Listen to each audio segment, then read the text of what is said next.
If you're a custom home builder that's working 70 to 80 hours a week and you feel like you left your trade job to work another trade job and you're not really reaping any of the rewards of being a business owner, this video is going to be for you on how you can buy your time back. So first off, let's just talk about what is actually eating your time up the most.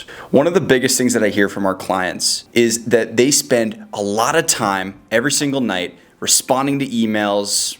They're going and quoting. They are sending proposals. And what's ending up happening is they're eating up their time with administration tasks. They're eating up their time with the 80% of things that are not creating any income for their business. There's something called the 20-80 rule. 20% of the things in your business that you do as a business owner create 80% of the income. So what I'm going to talk about in this video is how you can eliminate some of that 80% so that you can focus more on the 20% of the things creating the 80% of the income. So first off, let's jump right in. So first, let's talk about your email inbox. This is one that can go either way. Some people never check their email inbox, and you open it up and they have 4,000 unopened emails. And it takes them, 3 or 4 days to get back to people and send invoices and respond to people. Then you have the other side of things where people are in their email way too much. They're opening it 3, 4, 5, 6 times a day, just burning time sitting in their email. And so where is that happy medium? There's a few things that you can do to buy back some time in this specific area. The first thing that I'm going to suggest is you should have a dedicated 2 times a day that you go into your email and look at it. It should be right in the morning and another one like 30 to 40 minutes before you want to be done with your day. You shouldn't be checking your email a ton in between there. You should be focusing, again, on the 20% of the things creating the 80% of the income, which are things like creating content, meeting with clients, and networking. This is a very free thing to do that's very underutilized, that as well as the content creation. So that little rule, checking once in the morning and once at the end of the day, alone, for some people, can buy a lot of their time back. Another thing that I'm going to suggest is actually setting up an AI agent. Now, you might not know what that is. There's a few of my previous videos where I actually walk through how to set an agent up like that for you that will go and actually read all your emails for you, send you a daily brief, and actually draft a response for the incoming emails so that when you hop in there and see at the end of the day the emails that came in, it already has pre-written responses for you to easily just press send, buying, again, a lot more time back. So that's going to be the first thing that I'm going to suggest to you. The next thing is a lot of builders are not on the cutting edge when it comes to software. They are using Excel sheets, or maybe they're using JobTread or Buildertrend or CoConstruct, but they don't have it fully set up properly.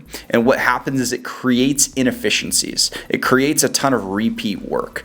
If you don't optimize your JobTread, optimize your Excel sheets, optimize your Buildertrend to its fullest capability, what ends up happening is you're burning time by not creating templates, by not adding in all the line items, by not adding in everything that you could possibly do in there to make sure that you're not having to ever do double work. It's already templated and in there. Taking that extra time, maybe it's 10 hours to build out your JobTread or build out your Buildertrend to be at its fullest potential, is going to buy back so much more of your time than you think it will. Because imagine the next time you go and create a proposal, you don't have to go and find the price of every single product that you used on the last build that you did to add into this new proposal, because you have all of that already added into JobTread.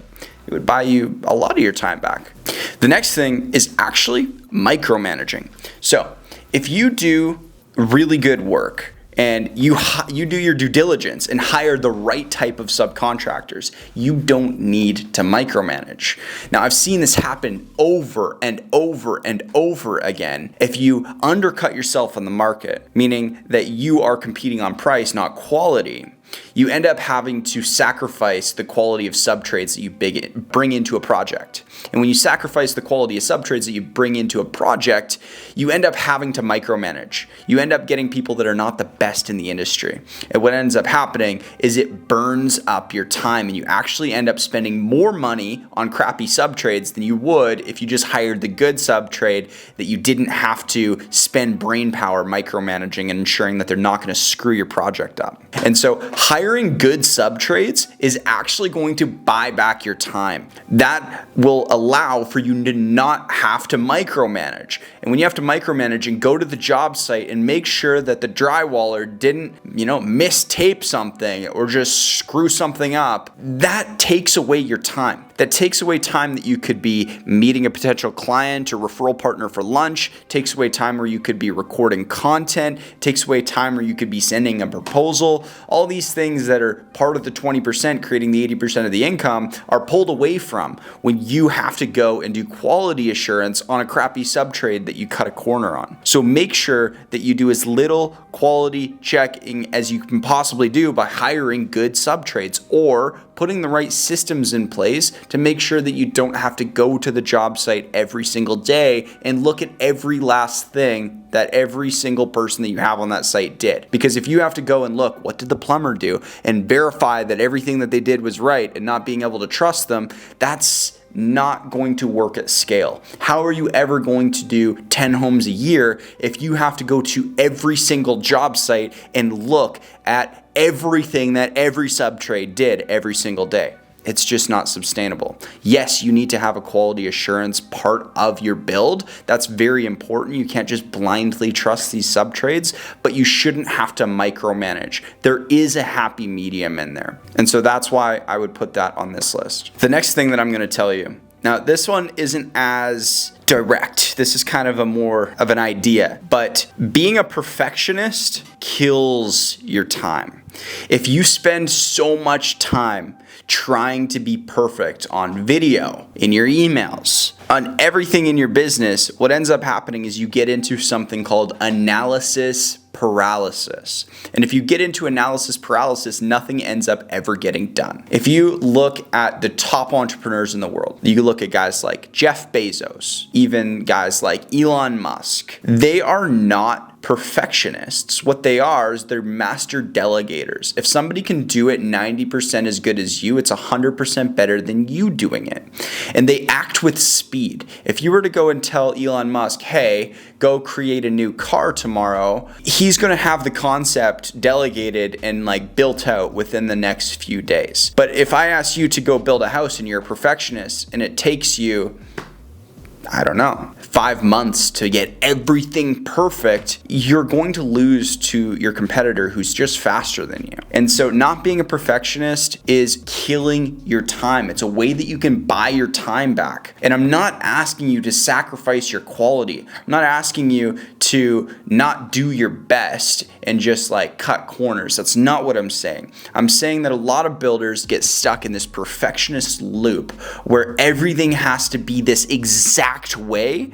And if it isn't, then they're going to keep going until it is. And what ends up happening is they don't post their blogs on their website. They don't make the social media content. They take forever to send their proposals. Everything is just taking way too long because they get into analysis paralysis and they get into that perfectionist loop. And so that's why I have this on here, because that can eat your time away. That can take you away from the 20% of the things creating the 80% of the income. Now, this last one is going to be controversial. And this might hurt your feelings, but I'm still going to say it. If you are a cost plus builder, I think unless you're doing ultra luxury where it's really not possible to foresee, a fixed price contract, cost plus is the slower way to build.